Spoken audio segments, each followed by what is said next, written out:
မင်္ဂလာပါမောင်မှုရဲ့ရေဒီယိုကန်နာကနေပြန်လည်ကြိုဆိုလိုက်ပါတယ်ဒီနေ့ကတော့ကျွန်တော်ရေးပြီးသားစာလေးတစ်ပုဒ်ကိုပဲပြန်ဖတ်ပြမှာပါမဖတ်ပြခင်မှာဒီစာလေးဘယ်လိုဖြစ်လာတယ်ဆိုတဲ့အကြောင်းကိုကျွန်တော်အရင်ပြောပြပါအောင်မယ်တခါတော့ပေါ့ဗျာလွန်ခဲ့တဲ့6နှစ်9နှစ်လောက်ကဖြစ်မဲ့ထင်ပါတယ်ကျွန်တော်နဲ့ကျွန်တော်အမျိုးသမီးနဲ့ကလောမျိုးကိုသွားခဲ့ပါတယ်ကျွန်တော်တို့ကလောကိုမရောက်ဘူးထင်တယ်ဗျအဲ့ဒီတုန်းကလေအဓိကသွားတဲ့အကြောင်းရင်းကတော့ကျွန်တော်ဆိုင်ကယ်စီးခြင်းလို့ပါကျွန်တော်ဆိုင်ကယ်စီးရပါသနာပါတယ်အဲ့ဒီမှာကျွန်တော်တို့တောလမ်းမှာဆိုင်ကယ်အကြီးတွေစီးရတဲ့package ရှိတယ်ပေါ့နော်အဲ့ဒီဟာကိုကျွန်တော်ဝယ်ပြီးတော့အဲ့ဒီမှာသွားပြီးတော့ဆိုင်ကယ်စီးခဲ့တာပေါ့နော်ဆိုင်ကယ်စီးခဲ့တဲ့အတွေ့အကြုံလေးကိုပြန်ရေးထားတဲ့စာလေးတစ်ပုဒ်ပါပဲရိုးရိုးရှင်းရှင်းဘာမှတိတ်ထူးထူးနဲ့နည်းနည်းလေးမပါလှပါဘူးဒါလေးကိုပဲကျွန်တော်ပြန်ပြီးတော့ဖတ်ပြပါမယ်နားထောင်ကြည့်ပါအောင်နော်စာလေးနာမည်ကကောင်းသောနေ့ဆိုပြီးတော့အမည်ရပါတယ်ကောင်းသောနေ့နှီးပြားတီရှိရာတောင်ကုန်းလေးပေါ်ကိုဘက်ထရီကုန်လူစပိန်ကိုတွန်းတက်လိုက်ရင်ကျွန်တော်မောဟိုက်နေတယ်တောင်ကုန်းပေါ်ရောက်တော့လဲတမျောတခေါ်ဇောင်းတန်းကြီးကြောင့်ပို့ပြီးစိတ်မောသွားရတယ် Google Map ထဲကကလောမျိုးရဲ့အထင်ကရနေရာတွေကိုရှောက်သွားရင်ဒီနေရာကိုကျွန်တော်တို့2ယောက်ရောက်လာတာကျွန်တော်တို့2ယောက်ဆိုတာကျွန်တော်ရဲ့ကျွန်တော်ဇနီးရဲ့ပေါ့ဇောင်းတန်းဘေးကကြောက်ကလထိုင်တစ်ခုပေါ်မှာထိုင်ရင်အမောဖြစ်နေကြတယ်ကျွန်တော်တို့နဲ့လှေကား10တက်လောက်ကွာမဲ့နေရာမှာကောင်လေးအုပ်စုတစုလဲထိုင်းနေတယ်ဂီတာတက်လက်တီးပြီးသချင်းဆိုနေကြတယ်တောင်ကုန်းပေါ်ကလှမ်းကြည့်ရတဲ့မိုးသားကတော့ညွတ်ညွတ်ပဲမိုးရွာမလားမသိဘူးလို့သူမကပြောတယ်ဘလို့လုံးမလဲစောစောပြန်မလားတဲ့ဆက်ပြီးတော့ပြောတယ်ကျွန်တော်ကတခုခုဖြေမလို့လှုပ်လိုက်သေးတယ်ပြီးတော့မှမဖြေပဲခေါင်းမဲခါပြလိုက်တယ်အချိန်ကညနေ3နာရီလောက်ပေါ့မန္တလေးကိုပြန်ဖို့လက်မှတ်ဖြတ်ထားတဲ့ကားကည9နာရီလောက်မှ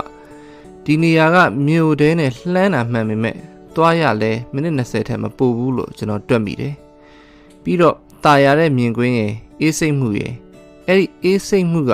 ကျွန်တော်အဆုတ်ထဲတဖြည်းဖြည်းဝင်လာပြီးခုနကမောနေတဲ့အစိတ်အပိုင်းတွေကိုလွှမ်းမိုးလာတာကျွန်တော်သတိထားမိနေတယ်အဲ့လိုငေးနေရင်ကျွန်တော်တခုခုကိုတွေးနေတာအဲ့ဒါကိုသူမစကားလာပြောတော့အဲ့ဒီအတွေးလွင့်သွားတဲ့အတွေးကိုငါဘာတွေးနေတာပါလိမ့်လို့ထပ်စဉ်းစားတာအဲ့ဒါတွေကကျွန်တော်စိတ်ထဲခဏငယ်အတွင်းတောက်လျှောက်ပြေးလွှားနေတဲ့ဆက်သွားစိတ်တွေလိုပါပဲအဲ့ဒီအချိန်မှာနိုင်ငံသားစုံတွင်2ယောက်ဇောင်းတန်းအတိုင်းစကားတပြောပြောတက်သွားတာတွေ့တယ်50ဝန်းကျင်အရွယ်တွေငါတို့သာဟောဟဲလိုက်နေတာသူတို့အရွယ်နဲ့အေးဆေးပဲလို့ကျွန်တော်ကဇနီးဖြစ်သူဘက်ကိုလှည့်ပြောလိုက်တယ်ဒါဆိုငါတို့လဲတက်မယ်လေတဲ့သူမကပြောတယ်ကျွန်တော်ကဘာလို့ရမှန်းမသိသေးဘူးတွေ့ဝေနေတော့မယ်ဒီမှာကြားဖြတ်ပြောဖို့ရှိတာကကျွန်တော်ကအတိုင်းအတာတစ်ခုထိပြတ်သားတဲ့အထဲပါပါတယ်ဒါပေမဲ့အခုလိုအေးအေးဆေးဆေးခရီးတစ်ခုကိုထွက်လာရဲဆိုတာဘယ်ဆုံးဖြတ်ချက်ကိုတော့မြန်မြန်ချပြီးအချိန်ရသမျှမြန်မြန်ရအောင်တွားရမယ်ဆိုတာမျိုးကိုသဘောမကျဘူးအေးအေးဆေးဆေးနားတယ်ဆိုတာကအဲ့ဒီလိုမြန်မြန်တွေ့ဝေဖို့တကူးတကအချိန်ယူရတာပဲမဟုတ်ဘူးလားဒါပေမဲ့ကျွန်တော်နည်းနည်းကန်ကောင်းသွားတာကဇနီးဖြစ်သူဟာခရီးထွက်ရင်ဓာတ်ပုံရရမှဆိုတဲ့မိန်းကလေးအမျိုးအစားတွေမပါလို့တော်သေးတယ်ဆိုတော့အခုလိုလောလေးတွေဘေးကတွန်းလာတော့မပြောပလောက်ပါဘူးတင့်စွာနှလုံးသွင်းစင်ကြင်နေဆိုတာဒါမျိုးမဟုတ်လားတူပြောရရင်ဇောင်းတန်းအတိုင်းတက်ခဲ့တယ်ပေါ့ဟိုကွေ့ဒီကွေ့သွားရင်နှစ်ထပ်ကြောင်းကြီးတစ်ခုကိုတွေ့တယ်အပေါ်ရောက်တော့နှီးဖျားရုပ်ပွားတော်ကြီးကိုဖူးရတယ်ဘုန်းကြီးကျောင်းဖျားခန်းမှာကိုးကွယ်ထားတဲ့သဘောပဲအပေါ်မှာလဲဆရာတော်တွေဥစဉ်တွေသူ့နေရာနဲ့သူနားနေတာကိုတွေ့ရတယ်လာဖူးတဲ့သူတွေလည်းအစုနဲ့တိုင်းရင်ဆေးတွေအစုံကိုလည်းကျောင်းဆောင်ထဲမှာရောင်းနေတာတွေ့ရတယ်နည်းနည်းထူးဆန်းတာကမေတီလာဆရာကြီးတွေကလက်ဖက်စလုံးလိုက်ကြီးပိုက်ပြီးလာသမျှဖျားဖူးပိုင်းရှေ့ကိုလက်ဖက်နဲ့အကျော်လိုက်ချပေးနေတာပဲအကျမ်းပကံနဲ့ရင်တွေအိုးလဲပါတယ်ဘာကြောင့်ရတော့မသိဘူးဒီလိုအရာတွေကိုမြင်ရရင်စိတ်ထဲကြည်နူးတယ်လက်ဖက်ကြိုက်တာလဲပါမယ်ဒါပေမဲ့ကြွေ ကျွေရည်တုတ်ထားတဲ့ကြရားတွေအကျန်းပကံတွေရဲ့ချွင်ချွင်ကြည့်ကြည့်အတန်ကစိတ်ကြည်နဲ့စရာချစ်စရာကောင်းနေတာလို့လည်းထင်တယ်ကျွန်တော်အနေနဲ့ကတော့လက်ဖက်တစ်ပတ်ကန်လုံးစားရမယ်အကျန်းရည်တစ်ခွက်ပြီးတစ်ခွက်တောက်မယ်ပြီးတော့မှဖျားကိုဝတ်ချရင်ကျေးဇူးတင်လိုက်တာအရှင်ဖျားလို့ရေရွတ်ရင်ပြန်ခဲ့မယ်ဆိုတာပဲကိုနဲ့ရင်းနှီးတဲ့ဖုန်းကြီးတွေဦးစင်းတွေကြောင်းကိုတော့ထမင်းငတ်တဲ့အခါဗလိုင်းသွားတွေ့နေခဲ့တာဆိုတော့ဒါကမဟာကရုဏာရှင်ဗုဒ္ဓရှေ့မှောက်မှာလာစားတာပဲပိုတော်လိပ်ပြလုံးစီကကောင်းတယ်လို့ထင်တာပဲ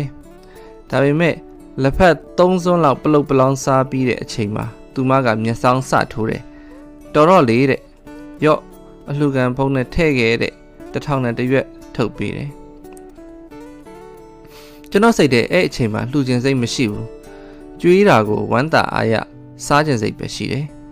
လောဘတရားတွေလွှမ်းမိုးပြီးတရားစိတ်ပျောက်နေတဲ့ရေတော့မဟုတ်ပါဘူးဒါပေမဲ့ကျွန်တော်အပေါ်ကတွေးထားသလိုဒါဟာစိတ်ချမ်းသာစီရာကိစ္စပဲလို့တွေးနေတာအလှခံငွေနဲ့ဒီလက်ဖက်တွေကျွေးနေနိုင်တာတော့ကျွန်တော်သိတာပေါ့ဒါပေမဲ့အမြဲလူလို့လားကျွန်တော်တို့ဟာတစ်ခါတလေမှာရယူဖို့တက်ရောအခွင့်မရှိဘူးလားလို့စဉ်းစားမိတယ်သူမကိုဒီအကြောင်းတွေသွားပြောရင်လဲသဘောပေါက်မယ်မထင်တော့ထိုင်ရာကထအလှခံပုံးနဲ့ထည့်ပြီးပြန်ခဲ့လိုက်တော့တာပါပဲအပြန်လန်းကတော့အစင်းဆိုတော့မြင်ပဲမြို့တဲကငှားခဲ့တဲ့ဘက်ထရီစပိန်လေးများရှိသေးရဲ့လားလို့လေပင်ရှည်ပြီးကြည့်မိတော့တာဝန်ယူမှုတာဝန်ခံမှုစီးမြင့်တွေဝတ္တရားတွေဟာခုနကကြည်လင်နေတဲ့စိတ်ကလေးကိုဝါစားပစ်လိုက်တာပါလားလို့သတိရမိတယ်ဒါပေမဲ့စပိန်နဲ့မပြောက်ပါဘူးကောင်လေးတွေအုပ်စုကလည်းဂီတာတီးနေတော့မယ်သူမကိုအနောက်ကတင်ပြီးစပိန်ကိုဂုံးစင်အတိုင်းအရှိန်နဲ့ဆင်းချလိုက်တယ်အမေအခုတော့ဆင်းရဲသားပဲလို့သူမကရေတံတဝက်နဲ့ပြောတယ်သူမဘာကိုဆိုလိုတယ်ဆိုတာကိုကျွန်တော်သိတယ်မနေ့ကတနေ့လုံးကလောတော်ချန်ခရီးကို package နဲ့ဝယ်ပြီးစီးခဲ့တာခရီးအစားကတော့ dirt bike ကြီးတွေစီးရပြီဆိုပြီးတညိမ့်ညိမ့်နေပေါ့လမ်းကတဖြည်းဖြည်းကျန်းလာတော့ခရီးလဲတစ်လျှောက်မြင်ကွင်းတွေငေးဖို့ဆိုတာဝေလာဝေးမလဲအောင်မနေထိန်ပြီးမောင်းနေရတယ်နှစ်ခါသုံးခါလဲလဲပြီးရောစီးရတာစိတ်ညစ်လို့ဟိုတယ်ပြန်ပြီးအိတ်ချင်ပါပြီဆိုပြီးဖြစ်လာရောနောက်ဆုံးအဆင့်ခရီးအဖြစ်တဲတောင်ကုန်း6ခုကိုတက်ရမယ်အလုံးမှာပထမတောင်ကုန်းတစ်လုံးကိုတော့ငါဟဲ့ဆိုပြီးတက်သွားပေမဲ့စင်းကာနီအောက်ကိုလည်းငုံကြည့်လိုက်ရောကလတ်ရောဘရိတ်ရောဇုံဆွဲပြီးတုံငနဲ့ရက်နေပြီးတော့တာပါပဲ60ဒီဂရီလောက်မတ်ဆောက်နေတဲ့ဂျားကမှလမ်းကလည်းအဖုအထစ်နဲ့ကြောက်စတဲ့ခဲတွေကျွန်တော်တို့အဖွဲ့မှာဆိုင်ကယ်6စီးလောက်ပါတာအရှိ3စီးလောက်ကဝေါ်နဲ့ဆင်းသွားကြပြီအဖွဲ့ခေါင်းဆောင်ကကျွန်တော်ကိုစီးကြည့်ဖို့တိုက်တွန်းတယ်ဘာမှမဖြစ်ဘူးမလဲဘူးဘရိတ်တာမဆွဲနဲ့အရှိန်နဲ့ဆင်းသွားလိုက်တဲ့အောက်ရောက်မှဘရိတ်တန်းဖန်လဲရှော့ဘားတွေခံထားလို့ချက်ချင်းရက်တယ်တဲ့သူပြောတာဟုတ်ပါတယ်ဒီထက်မတ်ဆောက်တဲ့နိုင်ငံတွေကိုတော့ဂျွန်းပစ်ထောင်တက်နေတဲ့စတန့်ဆိုင်ကယ်တွေကျွန်တော်မြင်ဘူးတာပဲဒါပေမဲ့မြင်ဘူးတာနဲ့ကြုံရတာတူရိုးလားကိုယ်သိမှုတွေကနေဒီလောက်အမြင့်ကိုဆင်းရင်ချော်နိုင်တယ်လဲနိုင်တယ် accident တစ်ခုခုဖြစ်သွားရင်ငါနောက်နေ့လောက်ရမယ့်အလုပ်တွေပြတ်မယ်ဆေးရုံတက်ရမယ်ငါကိုလည်းဒီတော်လန်တွေကနေမြို့ပေါ်ရောက်အောင်ဘယ်လိုခေါ်မလဲအလုပ်တွေရှုံမယ်အဲ့တော့အများအထင်သေးခြင်းသေးငါကြောက်တာမှန်တယ်လို့အားတင်းလိုက်တယ်တဲ့ဟုတ်ကြောက်ဖို့အတွက်အားတင်းတယ်တဲ့သူတို့ဘယ်လိုပြောကျွန်တော်ကမစင်းနိုင်ဘူးဒီမှာနေခဲ့မယ်အပြန်ကြမှဝင်ခေါ်ဖို့သာကျွန်တော်ကပြောလိုက်တယ်ရောက်လဲရောက်တော့မှလေနောက်ဆုံး target တောင်ကုန်းကိုတော့လှမ်းမြင်နေရပြီဖွဲ့ကောင်းဆောင်2ယောက်ကလည်းကောင်းရှာပါတယ်ကျွန်တော်နဲ့ကျွန်တော်ဇနီးကိုသူတို့နောက်မှာတင်ပြီးအဆုံးထိခေါ်သွားတယ်မြင်ရတဲ့မြင်ကွင်းကလည်းရင်သက်ရှုမောပါပဲဟိုးအဝေးပြတ်မှာအင်းလေးကန်ဆိုတော့အခုနှီးဖျားကုန်းပေါ်ကနေဘက်ထရီစပိန်ကိုအရှိန်နဲ့ဆင်းချတဲ့ကိစ္စကတော့မတူတော့ဘူးမဟုတ်လားကျွန်တော်လည်းရေရင်ငါကတော့မရှက်ပါဘူးလို့ဇနီးဖြစ်သူကိုပြောလိုက်တယ်တချို့ကိစ္စတွေကိုငါမလုပ်နိုင်ဘူးအဲ့လိုမလုပ်နိုင်တာကိုတခြားလူတွေရှေ့မှာတော့ဟန်ပြလုပ်နေနိုင်ပေမဲ့ နင်းရှိမှာတော့ဟန်မဆောင်ခြင်းဘူးအဲ့လိုဟန်မဆောင်ပဲနေလို့ရမယ်ဆက်ဆံရေးမျိုးကိုပဲလိုချင်တာလို့ကျွန်တော်ကဆက်ပြောတယ်သူမကတော့ရေတာပါပဲ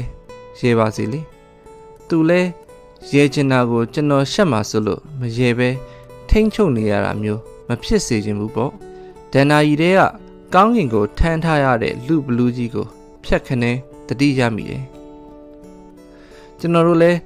ဘာမှမသိတဲ့ဝိတ်တုံးကြီးတွေကိုမရတင်ရထမ်းရပိုးရနဲ့ဘာမှမသိတဲ့အစီတွေကိုချနေရတယ်လို့ပါပဲလားလို့မမြင်ရတဲ့စီးတွေထိမ့်ချုပ်မှုတွေကြားမှာဒါဟာငါလမ်းပဲလို့ညီဖြူနဲ့သားပြီးခရီးထွက်ရတာနည်းနည်းတော့ရဲစရာကောင်းမှထင်တယ်အသေးဖွဲလို့မှတ်ယူလို့ရသမျှကိုလွတ်ပေးထားလိုက်ခြင်းနဲ့ကျွန်တော်နောက်မှာပါလာတဲ့သူမကိုကျွန်တော်အပေးနိုင်ဆုံးကမချီနှောင်ခြင်းပဲကျွန်တော်ခါးကိုဖတ်ထားတဲ့သူမလက်ကိုလက်တစ်ဖက်ကကိုင်လက်တစ်ဖက်ကစပိန်လက်ကင်ကိုထိန်ရင်မချီနှောင်ခြင်းအကြောင်းကိုကျွန်တော်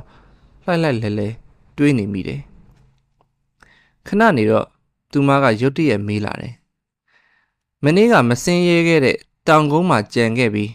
ဒီခရီးစဉ်ရဲ့နောက်ဆုံးနဲ့အလှဆုံးရှုခင်းကိုမမြင်ရရင်ရောတန်နေထင်လားတဲ့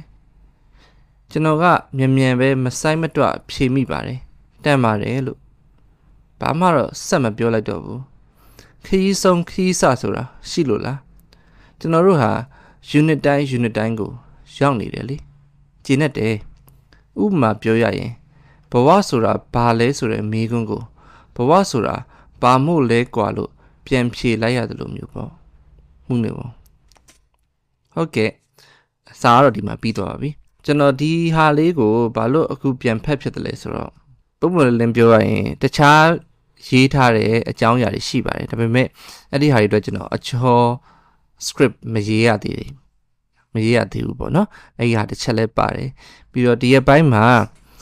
ကျွန်တော်စဉ်းစားဖြစ်တဲ့ကိစ္စလေးတွေပေါ့နော်အဓိကအဖြစ်တော့ကျွန်တော်တို့ဟာဘဝကိုဘယ်လိုချင်းကပ်မလဲဘယ်လိုမြင်မလဲပေါ့အမြင်တွေကတော့အမျိုးမျိုးရှိနေနိုင်ပါတယ်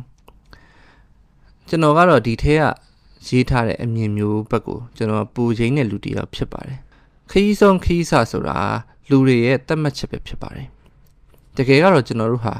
အချိန်တိုင်းမှာဘဝရဲ့နေရာတိုင်း unit တိုင်းကိုရောက်နေတာပါပဲဘယ်ချိန်ဆုံးသွားပြီးဘယ်ချိန်ပြန်စမယ်ဆိုတာလည်းကျွန်တော်တို့သိချာမသိပါဘူး target တစ်ခုစုံမှတ်တစ်ခုကိုကျွန်တော်တို့မရရအောင်သွားမယ်ဆိုတာလေဒါဟာရှိတဲ့ဘဝနေနေတစ်ခုဖြစ်ပြီးတော့ကျွန်တော်တို့နေ့စဉ်ဖြတ်သန်းနေရတဲ့အချိန်တိုင်းနေရာတိုင်း unit တိုင်းကိုကျွန်တော်တို့ဟာကျေနပ်စွာနဲ့ဖြတ်သန်းနိုင်တယ်ဆိုရင်လည်းဒါမမှားတဲ့ဘဝနေနေတစ်ခုဖြစ်မယ်ဆိုတာကိုကျွန်တော်ကပြောချင်ပါတယ်ဒီနေ့ကျွန်တော်ပြောချင်တဲ့အကြောင်းအရာလေးကတော့ဒီလောက်ပါပဲအားလုံးကောင်းသောနေ့လေးတစ်ခုကိုရရှိနိုင်ကြပါစေ